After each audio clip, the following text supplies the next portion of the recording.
Welcome to The Explainer. Today we're opening up the Technician's Toolkit to hunt down those invisible culprits that absolutely sabotage Wi-Fi. We're going to equip you with the essential tools and techniques to become a top-notch radio frequency interference detective. Now, this explainer is built for you, the wireless technician who's out there on the front lines.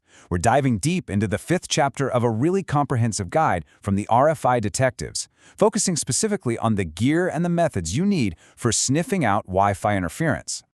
You know, that quote really just nails the whole problem. Unlike a server that goes down and sends up a red flag, interference is, well, it's sneaky. It just quietly eats away at your performance, causing those frustratingly slow speeds and dropped calls. It turns what should be a simple network issue into a full-blown detective case. So, here's our mission briefing. First, we'll define our target, this silent saboteur. Then, we're going to review your detective's toolkit. After that, we'll walk through a systematic 4-step investigation, and finally, we'll cover how to wrap it all up and close the case with a rock-solid report.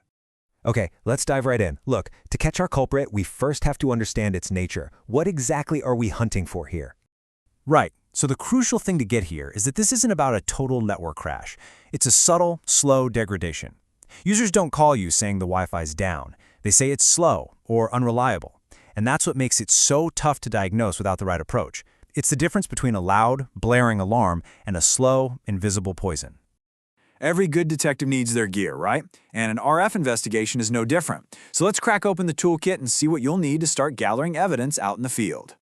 You've got a whole spectrum of options. It starts with those free or pretty cheap apps that are great for a quick first look, checking signal strength and whatnot.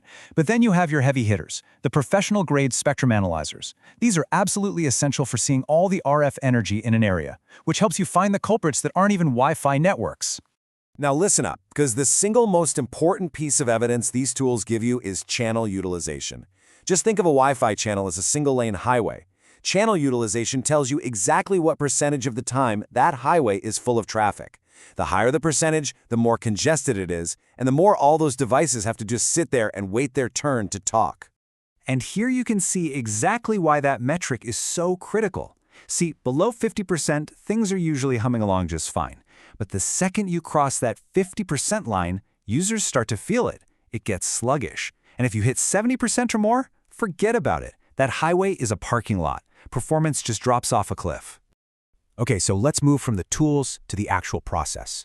I mean, having the right gear is one thing, but using it methodically, that's what separates a lucky guess from a solved case. This 4-step framework is your new standard operating procedure. It's designed to move you from broad to specific. You start with a general survey, just see what Wi-Fi networks are out there. Then you zoom in on channel conflicts, like 2 access points screaming over each other on the same lane. Step 3, though, that's where the real detective work kicks in, hunting for those non-Wi-Fi signals. And finally, and this is key, you have to get up and walk the floor, connecting what you see on your screen to the physical world. This is where things get really interesting. See, steps 1 and 2, they'll find problems with other access points. But the truly baffling cases, they often involve a non-traditional suspect, something that has no business being on your network in the first place. Let me share a classic case that demonstrates this perfectly. An office kept putting in support tickets about terrible Wi-Fi. But here's the kicker. It was only for an hour or so, every single day, right around noon. The standard checks, they showed nothing wrong with the access points. So, following that 4-step process, a technician did a spectrum analysis right during the problem period. And the culprit? A single microwave oven in the break room. Can you believe it? Every time someone went to heat up their lunch, it just flooded the 2.4 gigahertz band with noise. And get this, it cut network throughput by up to 50%, a silent saboteur hiding in plain sight. So, you've analyzed the data, you've walked the floor, and you've identified your culprit. Your investigation is done, but your job, it isn't over yet. Now you have to present your findings and make a convincing case for the solution. Your final report has to tell a really clear story. It should look just like a real case file. Floor plans showing exactly where you took your measurements, these visual heat maps that make the interference obvious to anyone, and photos of the problem spots.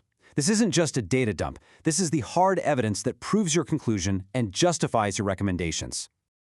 Okay, now you need to prioritize those recommendations. Use your data to weigh the factors that really matter, just like you see here.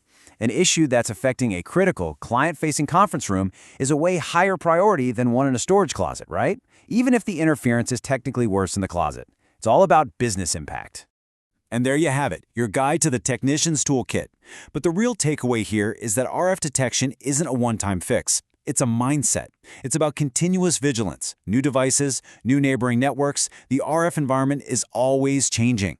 The real question is, are you ready to solve the next case?